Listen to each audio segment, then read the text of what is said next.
आखिरकार मुराद ने अपनी मां के फैसले के खिलाफ जाकर रमला से कोर्ट मैरिज कर ली। अब सवाल ये है कि जब ये राज सादिया बेगम पर खुलेगा तो क्या वो रमला को अपनी बहू तस्लीम कर लेंगी या फिर उसे धक्के देकर घर से बाहर निकाल देंगी। सादिया बेगम मुराद को फ़ोन करती हैं और सख्त लहजे में कहती हैं, मुराद, तुम्हें याद है ना कि आज तुमने ऑफिस से जल्दी घर वापस आना है, क्योंकि आज शाम तुम्हारी रस्म है और जो मैंने कह दिया वो आखिरी फैसला है। मुराद खामोशी से जवाब देता है, ठीक है अम्मी, आप जैसा कहेंगी वैसा ही होगा। मुराद बहुत अच्छी तरह जानता था कि उसकी माँ किस कदर जिद्दी औरत है, इसीलिए वो ये फैसला करता है कि घर जाने से पहले ही रमला से निकाह कर ले ताकि ये किस्सा हमेशा के लिए ख़त्म हो जाए। मुराद फौरन अरबाज और सोनिया को कॉल करता है। मैं रमला से शादी करना चाहता हूँ, क्या तुम दोनों इस कोर्ट मैरिज में शामिल होगे? ये सुनकर अरबाज फौरन कहता है, तुम परेशान न हो, मैं और सोनिया अभी आ रहे हैं।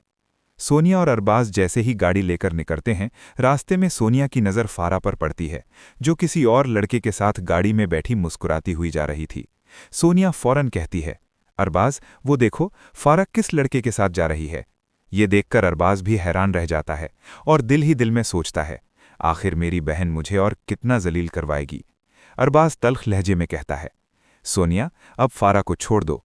चाचा जान ने मुझे उसका भाई मानने से ही इनकार कर दिया है। अब ना वो मेरी बहन है और ना ही मैं उसकी फिक्र करने का पाबंद हूं।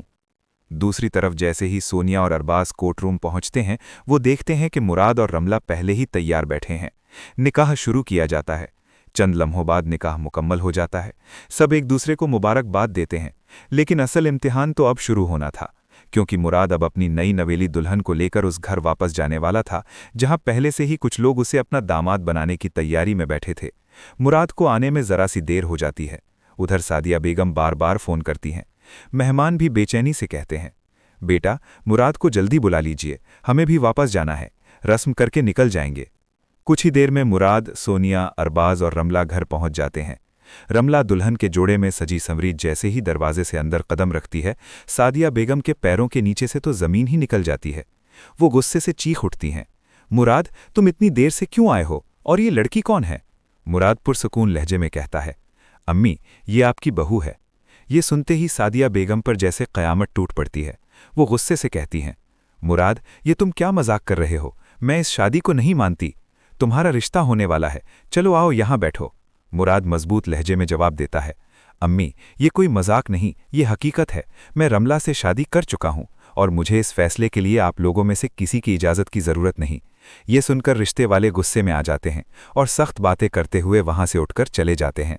तब सादिया बेगम चीख कर कहती हैं, मैं हरगिज़ इस लड़की को अपनी बहू तस्लीम नहीं करूँगी।